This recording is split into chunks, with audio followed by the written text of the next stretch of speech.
దానిలో తప్పు అనేవాడికి తప్పుగా తోస్తుంది, ఒప్పు అనేవాడికి ఒప్పుగా తోస్తుంది. ఎవరి భావన భావన, యాదృశీ భావనాయత్ర, ఎవరి భావనకి వారు అనుగుణంగా దాన్ని మలుచుకుంటూ ఉంటారు. అలాంటిదే భారతం కూడా. భారతం కూడా పంచమ వేదము అని అంటారు.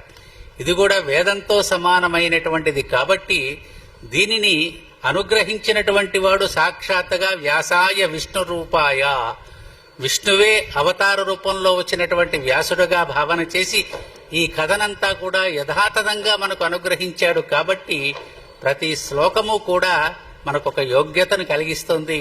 ప్రతి సన్నివేశం కూడా మనకొక రకమైనటువంటి అనుగ్రహాన్ని కలిగింపచేస్తుంది, జీవన గమనాన్ని మలుపు తిప్పే ప్రయత్నం చేస్తుంది. కాబట్టి ఇవి మనకి జీవనాడులు. భారతం, భాగవతం, రామాయణం అనేటువంటివన్నీ కూడా ఈ గడ్డ మీద పుట్టినటువంటి వాడి ఆస్తులు, సంపదలు అని అంటారు. మిగిలినవేవి కూడా తీసుకెళ్ళకపోయినా దీని యొక్క భావాన్ని, దీని యొక్క సారభూతమైనటువంటి అంశాన్ని ఎవరైతే గ్రహిస్తారో వారు దాన్ని స్వీకరించి ఉన్నతమైనటువంటి లోకాలకు వెళతారు అనేది పెద్దల యొక్క శ్రీ సూక్తి. కాబట్టి మనం ఆ సంపదను పొందే ప్రయత్నం మనం చేస్తూ దీన్ని వినే ప్రయత్నం చేస్తున్నాం కనుక మనం అరణ్య పర్వంలో మనం 47వ అధ్యాయంలోకి ప్రవేశిస్తున్నాం. అటు పిమ్మట ఇక్కడ మరొక మహర్షి వస్తున్నాడు, లోమసుడు అనేటువంటి ఆయన గారు. ఆయన ద్వారా ఈ కథారంభం ప్రారంభమవుతుంది. ఏం చెప్తాడో మనమంతా కూడా వినే ప్రయత్నం చేద్దాం. వైశంపాయన ఉవాచ, వైశంపాయనుల వారు చెప్తున్నారు ఏమని?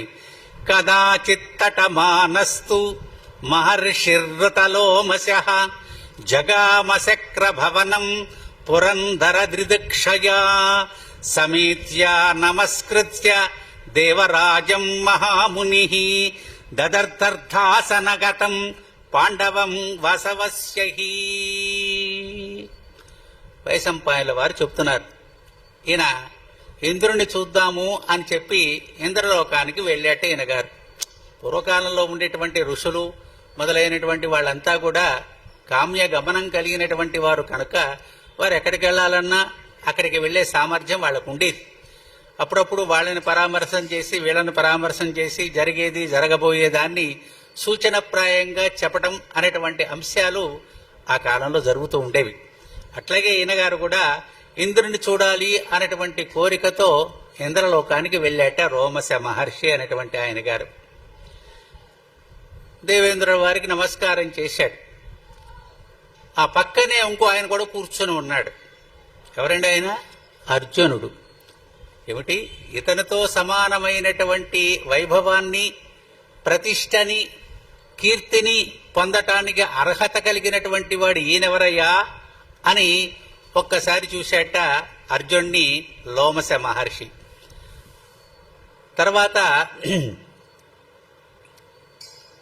ఇంద్రుల వారు ఆయన గారు రాకను గమనించి ప్రార్థన చేసి ఉన్నతమైనటువంటి దర్భాసనాన్ని ఏర్పాటు చేసి ఆయన గారిని కూర్చోబెట్టి సకలోచితమైనటువంటి మర్యాదలు అన్నీ కూడా చేయటం జరిగిందనమాట.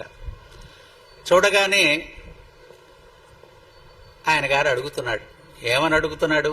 తస్య దృష్ట్వా భవద్బుద్ధి పార్థమింద్రాసనే స్థితం కదన్ను క్షత్రియ పార్థ శక్రాసనమవాప్తవాన్.